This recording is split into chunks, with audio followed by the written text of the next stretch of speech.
हमारे चैनल में आपका बहुत बहुत स्वागत है। सभी को मेरा नमस्कार, राधे राधे। जैसा कि आपको पता है कि पितृपक्ष शुरू होने वाले हैं और पितृपक्ष 17 सितंबर 2024 से शुरू होने वाले हैं। तो देखिए, सबसे बड़ा सवाल आता है कि पितृपक्ष में हमें लड्डू गोपाल की सेवा करनी चाहिए या नहीं करनी चाहिए, क्योंकि ऐसे बहुत से रूल्स होते हैं कि पितृपक्ष में घर में दीपक नहीं जलाया जाता, धूप बत्ती नहीं जलाई जाती। पितृपक्ष में 15 दिन ऐसे बहुत से घर हैं जहाँ कोई काम नहीं किया जाता है। तो ऐसे में हमें लड्डू गोपाल की सेवा कैसे करनी चाहिए? तो देखिए, सबसे पहला तो जैसे हमारे घर में बच्चे हैं वैसे ही हमारे बाल गोपाल हैं। तो हम अपने बच्चों का लंच बनाकर स्कूल रखते हैं, क्योंकि पितृपक्ष में बच्चे स्कूल भी जाते हैं तो रखते हैं। वैसे ही लड्डू गोपाल हैं, तो लड्डू गोपाल की नॉर्मली सेवा तो हम कर सकते हैं। जैसे आप सुबह उन्हें उठाइए, स्नान कराइए, दूध का भोग लगाइए, जल का भोग लगाइए और जो खाना घर में बना है उस खाने का भोग लगाइए। इस तरीके से तो हम लड्डू गोपाल की सेवा कर सकते हैं। और अब किस नियम के साथ करनी है और क्या नहीं करना वो भी जान लेते हैं। तो देखिए, आपको लड्डू गोपाल को पितृपक्ष 15 दिन के होते हैं, तो पितृपक्ष में कोई भी नया कपड़ा ना खरीदा जाता है, ना ही पहना जाता है। तो आपको लड्डू गोपाल को कोई भी नई पोशाक पितृपक्ष में नहीं पहनानी है, कोई भी नई ज्वेलरी नहीं पहनानी है, कोई भी नए कंगन, मतलब लड्डू गोपाल का कोई भी नया सामान ऐसा हो जो वो आपको लड्डू गोपाल को धारण नहीं कराना है। क्योंकि पितृपक्ष में हमारे शास्त्रों से चला आया है कि ना तो हम नया कपड़ा पहनते हैं, ना ही कोई नई चीज़ यूज करते हैं और ना ही पितृपक्ष में हम बाज़ार से कुछ खरीदते हैं। अभी भी ऐसे बहुत से घर हैं, मैं आपको बता दूं, वो 15 दिन इतना रूल फॉलो करते हैं कि 15 दिन में एक सुई तक नहीं खरीदते, क्योंकि 15 दिन नया चीज़ हम नहीं खरीदेंगे तो वो नहीं खरीदते। तो लड्डू गोपाल को आपको ऐसे सेवा करनी है कि जो कपड़े हैं उन्हीं को पहनाना है आपको। अगर आपके पास भी रखी है, जैसे मैंने अभी आपसे बोला कि बाज़ार से नहीं लेनी है ना पहनानी है, अगर आपके पास भी नई पोशाक रखी है जो आपने पहले पहना ही नहीं है, तो आपको वो भी पोशाक नहीं पहनानी है पितृपक्ष में। जो पोशाक आप पहना चुके हैं उन्हीं को पोशाकों में से आपको पोशाक रोज़ पहनानी है, नई पोशाक नहीं पहनानी है।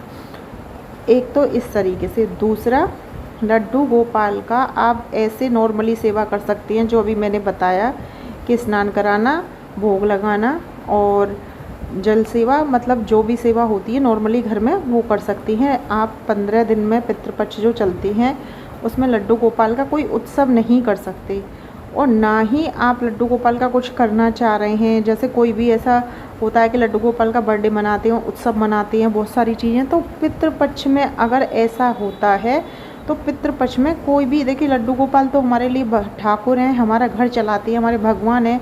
तो पितृपक्ष में कोई भी मांगलिक कार्य नहीं होता, ना शादी होती है, ना कोई उत्सव होता है, ना ही कोई कार्य होता है, ना ही हम नया सामान खरीद के लाते हैं, ना ही हम कपड़े लाते हैं नए, और ना ही हम नए कपड़े पहनते हैं।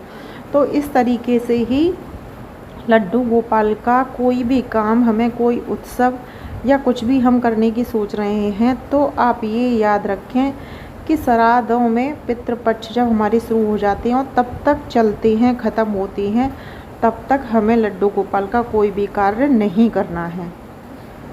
तो इस तरीके से तो आप लड्डू गोपाल की नॉर्मली सेवा कर सकते हैं, लेकिन किस नियम के साथ कर सकते हैं वो मैंने आपको बता दिया है। हाँ, ऐसा है कि आप दीपक जला सकते हैं। दीपक, हमारे शास्त्रों में लिखा है कि लड्डू गोपाल की सेवा करना पितृपक्ष में कोई गलत नहीं है। लड्डू गोपाल ठाकुर जी है तो ठाकुर जी की सेवा हम कर सकते हैं। लेकिन एक बात मैं कहूँगी कि अगर आपके घर के नियम हैं, आपके बुजुर्ग नियम बना गए हैं, आपके जो बुजुर्ग हैं उन्हें नियम बनाया है, उन्हीं नियमों को आप पीढ़ी दर पीढ़ी आपकी फैमिली फॉलो कर रही है, तो इसमें कोई बुराई नहीं है कि आपके घर के नियम हैं कि आपके यहाँ सेवा नहीं होगी, तो आपको अपने घर के पहले नियम मानने चाहिए। क्योंकि कहते हैं कि जो पितृ होते हैं वो 15 दिन के लिए ज़मीन पर आते हैं और साक्षात हमें आशीर्वाद दे के जाते हैं। तो हमें कोई ऐसा कार्य करना नहीं चाहिए जिससे हमारे पितृ नाराज़ हों। तो हमें 15 दिन जो हमारे घर के रूल हैं, जैसे भी हैं कि जो हमारे बुजुर्गों ने बनाए हैं, उसी हिसाब से, उन्हीं नियमों के हिसाब से हमें लड्डू गोपाल की पूजा करनी है। जैसे भी नियम उनने बनाए हैं उसी हिसाब से हमें पूजा करनी है। अब लड्डू गोपाल की सेवा मैंने आपको बता दी। अब पितृपक्ष में क्या करें क्या ना करें, मैंने आपको बताया कि पितृपक्ष में हमें कोई भी नया कपड़ा नहीं खरीदना है, ना तो हमें अपने लिए ख़रीदना है, ना हमें ठाकुर जी के लिए ख़रीदना है, ना ही हमें किसी रिश्तेदार के लिए ख़रीदना है। अगर कोई हमारे घर आ भी जाता है तो हमें उसके लिए नया कपड़ा या नया सामान नहीं लेना है, क्योंकि शास्त्रों से चला आ रहा है, जहाँ तक है आपको पता भी होगा कि पितृपक्ष में कोई भी नई चीज़ नहीं खरीदी जाती है। जैसे कपड़े की बात तो छोड़ो, फ्रिज, टीवी, डाइनिंग टेबल कुछ भी नहीं खरीदा जाता है। तो यह कार्य आप पितृपक्ष में ना करें। ये मैंने आपको बताया है कि ठाकुर जी से लेकर रिश्तेदार से लेकर किसी के लिए नहीं खरीद सकते।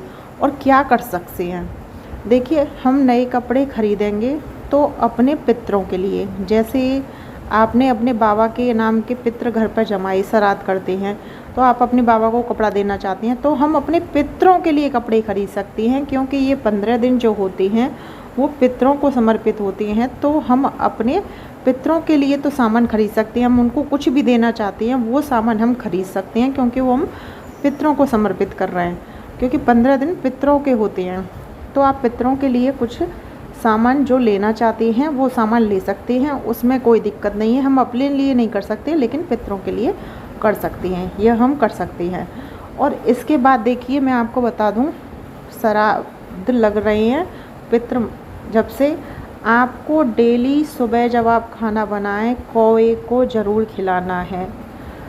पितृपक्ष जब चलते हैं तो आपने देखा होगा कि हर घर में से कौवे को ज़्यादा से ज़्यादा लोग खाना खिलाते हैं, क्योंकि कहा जाता है कि हम जब भी कौवे को खाना खिलाते हैं, जैसे रोटी या फिर हमने इमरती या कोई भी चीज़ अगर रख के हम निकालते हैं तो पहले हम उसे कौवे के लिए ऊपर रख के आते हैं छत पे, अगर बाहर मिल जाता है तो बाहर रख देते हैं, क्योंकि कौवे को खाना खिलाने से सीधा हमारे पितरों के पास पहुंच जाता है। तो कौवे को आप अवश्य पितृपक्ष में रोज़ खाना निकाल, कौवे को खाना आपको डेली खिलाना है। उसके बाद देखिए, आपके जितने भी बुजुर्ग हैं, आपके जितने भी पितृ हैं, आपको उनका श्राद्ध अवश्य करना चाहिए, क्योंकि आपकी तरक्की, आपकी संतान सुख, आपकी संतान की सक्सेस सब कुछ हमारे पितरों पे होती है। क्योंकि जब हमारे पितृ हमसे प्रसन्न होते हैं तो हमारे सारे कार्य बनते जाते हैं। तो आपको आपके जो भी पितृ हैं उनका श्राद्ध जरूर करना चाहिए। अगर आप ये कहें कि मुझे तिथि नहीं याद है, तो आप अपने बड़ों से पूछिए कि क्या तिथि है। और अगर बड़ों को भी नहीं याद है तो सबसे सरल तरीका है कि जिनको तिथि याद नहीं रहती है वो अमावस्या के दिन जितने भी उनके घर में श्राद्ध होते हैं उतने लोगों को खाना खिला के जो भी देना होता है वो दे सकती हैं। तो आप ऐसा कर सकते हैं कि आपको तिथि नहीं पता है तो आप अमावस्या के दिन जितने भी लोग हैं आपके घर में, आप पूछ के 1 2 3 4 3 तो हैं जितने भी, तो आप उतने बैठाएं और अपनी सामर्थ्य के अनुसार जो अपने पितरों को देना चाहते हैं वो दें और उनका आशीर्वाद प्राप्त करें। तो इस वीडियो में हमने जान लिया है कि हमें क्या करना चाहिए और क्या नहीं करना चाहिए पितृपक्ष में, और कैसे लड्डू गोपाल की सेवा हमें पितृपक्ष में करनी है।